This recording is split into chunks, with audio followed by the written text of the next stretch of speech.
Eve, Christian, and I feel like we're meeting a superstar here. Thank you for joining us. I feel the same. I really believe the next frontier of this movement in terms of just, equity in the home is really men. And so I really appreciate your willingness to talk with me today. Well, we want to begin the podcast with the end in mind.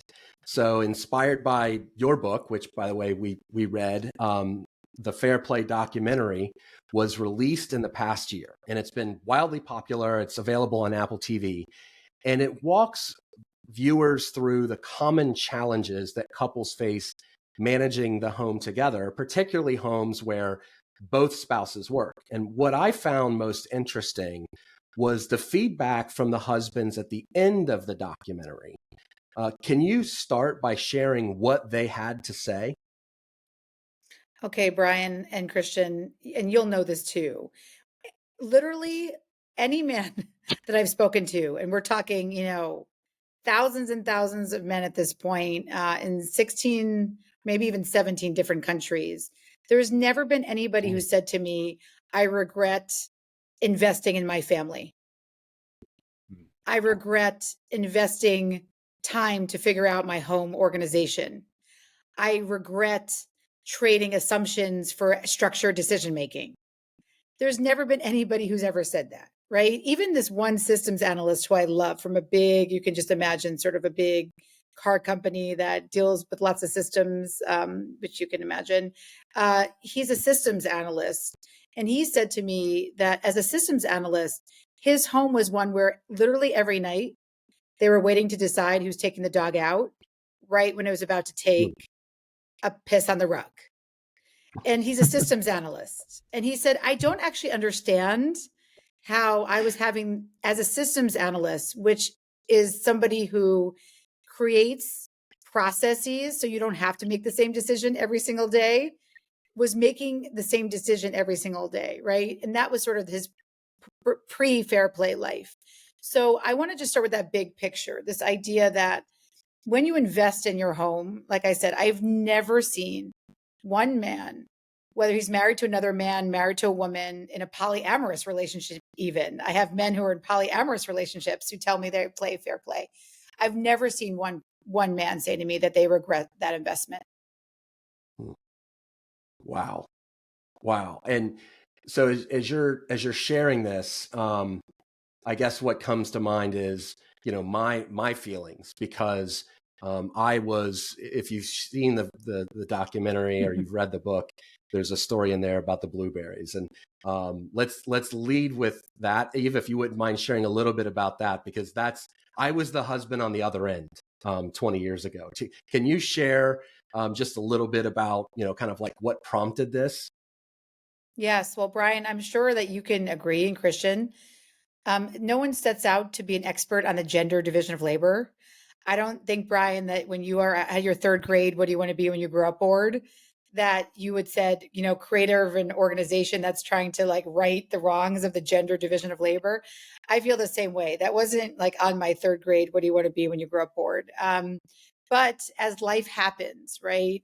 Things that you think are going to be there for you, whether it's just inherent fair partnerships, you have values, which is that you want to support your loved ones. We have internal values. And then all of a sudden, one day, you wake up and you say, wait, I'm not living those values. And so for me, the breakdown was after my second son, Ben, was born, where my husband, Seth, and I talk about this in the book, sent me a text, right? From his perspective, probably completely innocuous. I'm surprised you didn't get blueberries. But I think, Brian, you can, as someone who's evolved, right? When Mhm. you are a woman who has just had a second child and you get a text like that, I'll tell you what happened to me.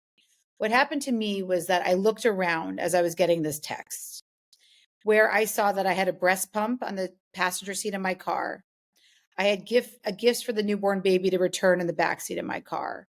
I had taken a step back in my career and started my own law firm for flexibility. So I had a client contract in my lap that I was trying to mark up while I was racing to get my older son from a toddler transition program that lasts in America, 10 minutes and costs like $1 million. And in the midst of this chaos, Seth sends me this text that literally took the breath away from me. So I pulled over, which you don't do lightly in LA because of traffic. And I just started to cry. I started to sob in my car, thinking to myself, how did I get here? How did I become the fulfiller of my husband's smoothie needs? Like, that's literally where we were in our relationship, where I felt like I was the fulfiller of my husband's smoothie needs. But Brian, I need to explain the context, because then you, of course, from your perspective, right? A lot of men will say, obviously, Seth didn't know he was triggering this massive, breakdown in our marriage based on his text message. But the context was, after my second son, my workplace was also abandoning me because they were making it very hard for me to come back after my maternity leave. They weren't offering me flexibility. This is pre-pandemic, where this was an in-office culture. They weren't offering me a place to pump, breast milk. They were saying maybe they could get me a broom closet without an outlet. So I felt very abandoned by my workplace. And then on top of it, when I went to that toddler transition program, the name tag that I was given was Zach's mom. This was a school that told me they were going to know me and support me. And they didn't even know my fucking name. They were calling me Zach's mom. And then on top of that, now I have a husband who also I felt like was abandoning me to the assumptions that somehow I was going to still be the one to take care of the kids, get the flexibility to my work, buy his blueberries. And so that 3-part abandonment of sort of my identity to my community as Zach's mom, my workplace making things so difficult for me, plus Seth and his assumptions about what type of work, unpaid work I should be doing for the family. Brian, that was what was the perfect storm that allowed me to start thinking about a different way to live, whether that was going to be divorce, whether that was going to be saying to Seth, I need to do something different. But that breakdown was the beginning of, I would say, the second part of my marriage. The reason that I wanted you to share that after sharing the fact that the men who you work with at the conclusion will always say that they are thankful is because I was a Seth and I was working 60 to 80 hours a week. And I looked at my role simply as to be the provider, despite the fact at the time that, Hope worked. It was the typical generational norm of a flexible schedule. And so on my mind, it's like she takes care of the home and I bring home the bacon, with zero regard for what she was experiencing with the challenges of what it takes to maintain a home. And fast forward to today, where now I'm the one who's managing most of the home tasks, gladly so. I feel horrible that I would ever diminish the work that she was doing to make sure that our family was happy and running, and not just diminish it, but not even recognize it, because I hadn't experienced it myself.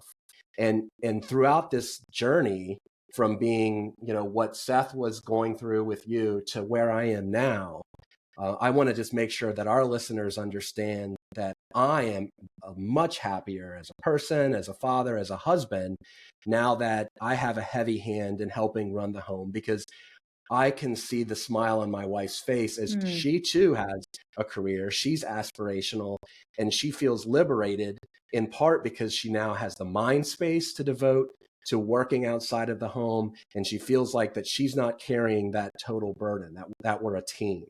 And so if you're a listener, understand that, what we're trying to help you do will make not only your wife happier or your husband, but it will also make you happier. Amen. Preach to that. Go ahead, Christian. I was just going to interject. I remember watching the movie when I was a teenager, The Hours. Do y'all remember this movie? Oh, yes, yes. It was a meditation on Virginia Woolf. and her books, especially Mrs. Dalloway, which is something that we were reading in my high school English class. And there was this scene where the sort of prototypical 1950s, husband comes home to the sort of cookie cutter ranch style house, and the wife in the couple is there at home with the expectation that everything is settled, dinner is ready, cheerful, perfume and makeup on point, and the husband comes home with a bouquet of flowers in this scene, and then he sort of shuts down when his wife doesn't sort of like heap praise on him and thank him infinitely for what a thoughtful gesture about the flowers. And it just occurred to me when you were describing this sort of epiphany and kind of turning point, Eve, that a lot of us are working. A lot of men specifically are working to not be the guy with the flowers, Right, but rather to be someone who equitably divides these things and honors the teamwork that it takes to have a successful relationship and marriage. So just grateful for your guidance in that, Eve. Can you walk us through, basically how fair play works, the system, how it breaks down? Absolutely. So my early beta testers, so after the blueberries break down, I started to research this issue, right? So for those who've never heard these terms, the blueberries breakdown does have a name. It's called invisible work. It's called emotional labor. It's called the mental load.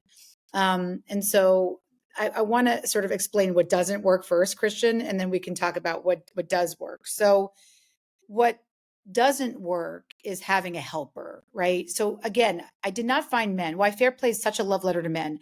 I didn't find men who ever said like, I want to be the flowers guy. Like I always, there is a openness, but typically the openness looks like, well, if she just would not spend time on unnecessary things and tell me what to do, then I can help. So those things were in my mind too before I understood what it took to actually right the ship of assumption to structured decision making. And so the first thing I did was what was give into that term. Just make me a list. If I just know how to help you, I will help. And so I did that for Seth. I made him the list of all lists that you both know about because you've read Fair Play. But for those who don't, I spent 9 months with an Excel spreadsheet because at the end of the day, I do love spreadsheets. I'm a lawyer that works with highly complex families. I use a lot of Asana and Trello. So again, men, I will say, do appreciate that level of rigor and sophistication, especially men who have been coaches and understand systems. Coaches and military, men who are in the military really appreciate that rigor. But in the beginning, it started just with that assumption that's actually wrong, which is that men will help if they just have a list. And so I created something called the Should I Do spreadsheet that was ultimately created over 9 months before social media. So you can imagine how hard it was. It's called the snowball research effect to actually get enough data that's representative of the US. So I look for the US Census and try to get representative samples and got to 98 tabs on an Excel spreadsheet. So if you can picture the bottom, picture 98 tabs and ultimately 2,000 items of work that women ultimately in 16 countries were telling me they were doing that was invisible to their partners. I sent Seth that list, Christian and Brian, with no context, just a can't wait to discuss, right? And that conversation did not go like I planned. It was a disaster. I give Seth this amazing spreadsheet I'd work it. And so in a way, it almost reminds me of the flowers because I come home with this spreadsheet, like, here you go. Here's my gift to you. It will tell you everything I need help with. And Seth just responded with an early pixelated version of the monkey emoji, of the monkey that was covering its eyes. I don't want to see this, like whatever this thing is that you're sending to me. And I think when I got the see no evil monkey emoji, other women who had seen my spreadsheet were reaching out to me and saying things to me like, oh my God, Eve, I received this should I do spreadsheet. I've never seen anything like it. And I just want to let you know that I'm not staying in my marriage. So sometimes you have to talk about what fails before you could talk about what succeeds. What fails is unleashing consciousness without a solution. And this spreadsheet, this list, which so many men had said to me, if I just had a list, I could do better, was actually not working. It was actually making relationships worse. So I'm going to retire the notion that list alone will change your relationship. If you use the fair play cards like a list, they will also fail you. So instead, what I'm going to tell you both, and we'll talk about this because again, you're more familiar than probably your listeners are with the system, but the secret formula that fair play became was not a list, but ultimately it became that, I'll start that again. So it's not a list. What ultimately worked was when I said to myself, I don't want to divorce Seth, especially after this list didn't work. I want to become my own client. And so there was this really funny ad in the 80s and 90s in New York City. It was called the Hair Club for Men. And there was a guy who said, I'm not just the owner of the Hair Club for Men, I'm the first client. And he would take off his like toupee and show that he was in the Hair Club for Men. So I'm like the Hair Club for Men. I became my first client and I started to practice what I was teaching in my day job. So my day job is I'm an organizational management specialist that works for families that look like the HBO show Succession. And yes, you should feel bad for me. Those clients are a pain in the ass. But what I do for those organizations is I bring some grace and humor and generosity to really, really difficult family situations. So I figured if I could do it for the most fucked up organizations in the world, couldn't I do it for my home organization? And so I scrapped the list and instead I put up in a whiteboard for myself, what if we treated the home as our most important organization? What if we treated our home as our most important organization? And then I listed the secret formula. So you asked me what fair play is. I wrote the formula of success that I was telling my families for a decade. To have a successful organization, especially if it's a family, you need three things: boundaries, systems, and communication. So ultimately, that's what fair play is. Yes, fair play is a secret formula to get you to three things. It's to get you to boundaries, systems, and communication. And you guys can guess what I started with first, because what's the easiest of all three of those things? Well, I would assume systems, but I'm probably wrong. Yes, Am I right? yes, Am I right? Exactly. No, you're right. Of course, of course. So ultimately, it started as a system where I was able to take the data from the should I do spreadsheet and start to put it into an organizational system that is not rocket science, as you both know. It is the exact thing we do with our workplace, where I'm not going to work for you, Brian, if I come into your office and say, hey, what should I be doing today? I'm just going to wait here till you tell me what to do. It's based on things that men can really understand. It's based on an ownership mindset. That's all it is. I took the should I do spreadsheet. I took every task in that spreadsheet. And I started to explain what it would take to own, to be a partner instead of a helper, just like the workplace where you own your responsibilities. And even my Aunt Marion's Mahjong group, Christian and Brian, had more clearly defined expectations. Even in the Mahjong groups, if you don't bring snacks twice, you're out of the group. Like everybody understands expectations around ownership and responsibility. So once I put it in those terms, I started to get early adopters. Like I said, men who understood systems. They don't put a point guard in for a center unless it's like LeBron James, or like men who were in the military who understood the power of systems. And that's where Fair Play started. It started as an ownership mindset based on a system that we use basically everywhere else, which is ownership and not helpership. Oh, hold on. I've got somebody that wants to say hello. It's my wife, Hope. Hi, Hope. So nice to meet you. Oh my gosh, we love you. You and Brian are like changing the world. No, you are for sure changing the world. Thank you for all you are doing. This is awesome. Well, Hope, stay with us. Yes, big hugs. Okay, good. Thanks, babe. And for our listeners, that was my wife, and she can attest to it. I was telling her how shitty of a husband I was. Oh, really? Yeah, I was being honest. No, not at all. He does everything, thankfully.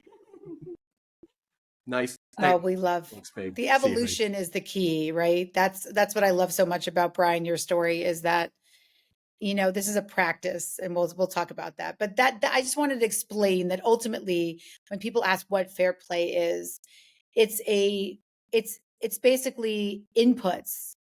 It's tools and inputs to get you to the idea of boundaries, systems, and communication in your home organization.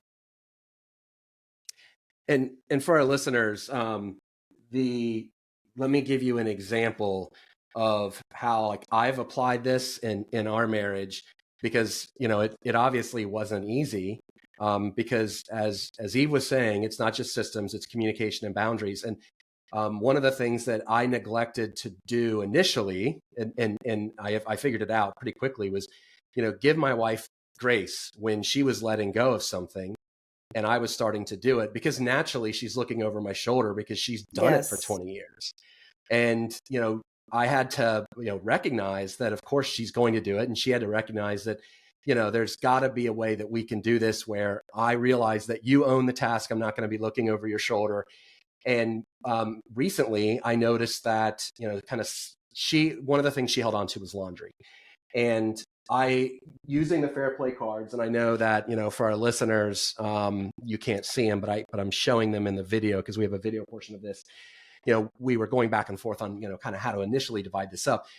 But I thought to myself, I watch football on Sundays. Why is my wife doing laundry when I can do the laundry while I watch football? I love it. I mean, why not do that? So, you know, the first step was like, I'll take it. Well, you know, for the listeners out there, I want to, again, stress, I'm not perfect. I'm the kind of guy that throws in like a doormat with a suit in the washer and think that's fine. So I did not know what I was doing whatsoever. I'd never done the laundry except for in college when nobody has nice clothes. So to Eve's system with spreadsheets, I know it's probably hard to see. Oh, you can't see it. I'll post it when we post this on our blog. Oh, there we go. So my wife is in finance and she lives on spreadsheets.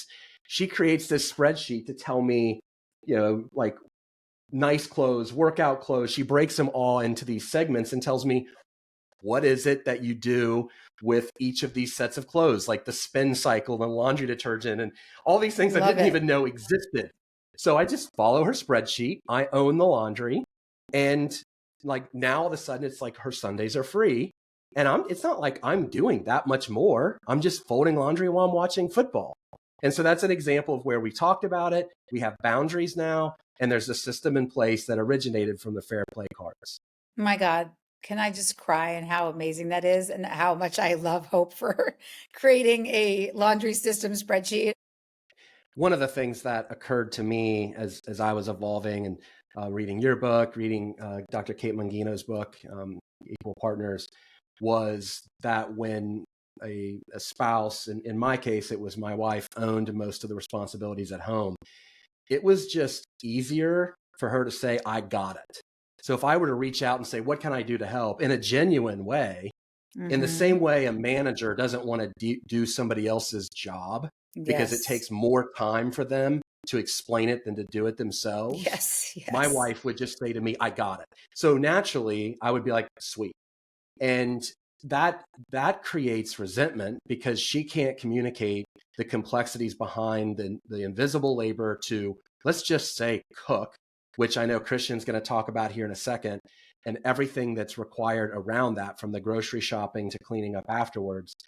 And it was easier for her to say, I got it. And for me, it was like, okay, no problem. And now I don't understand why she resents me, because I've never been in her position. I've never owned the responsibility of managing a home, or at least just enough of a responsibility to recognize why she would tell me that. Can I tell you something why that's so important too? I just want to say one more thing why it's not your fault out there. I want to say this like Goodwill Hunting style. I don't know if you remember that movie, but Oh, what a the great most movie. the best part of that movie is when Robin Williams just looks at Matt Damon and says, Are you "It's going not to your shake me, fault. Eve, and tell me it's not your fault? It's not your fault." Am I Matt Damon That is right it. now? I want all men to be Matt Damon in this situation. It is not your fault. And I think that's why it's so important, because I wish it was just a system. If it was just as easy as a system, someone else would have done this work. They wouldn't have devoted their life to a fair play movement, because I could just hand out the cards and just say, go for it, right? But the reason why I said earlier it has to be three things is because ultimately the boundaries lead to terrible communication. So what do I mean by that? Why it's not your fault is because society has conditioned men to treat their time differently, to protect you from what we've ultimately thought of as shitty, crappy work, but ultimately is our humanity, like the tooth fairy, like picking up a sick kid from school. And then the other thing that no one talks about is when you introduce a child to a relationship, even the most fair men in the world married to women, society starts to bang and push you into more traditional lines of thinking than you probably ever would have yourself. And on top of that, you add 40 cards. There are 60 cards that apply to people for a home organization without kids. You add 40, 40 more cards when a child comes. Nobody is saying to you before you have kids, have you talked about the exponential workload that's going to increase? They will say to you, have you thought about the registry for your random car seat? They'll say to you, have you like banked your cord blood? But no one is actually saying to you, you're adding 40 additional cards, which is about 50%. I'll say, let's just say it's about 50% more labor to your plates. How are you going to handle this labor? And so I think that's why it is really a system that has been set up to fail. Thank you, Eve. You're making such a big difference for so many people. And it was an honor to have you on today. And my wife obviously greatly appreciates you. So from bottom of my heart, I thank you for joining.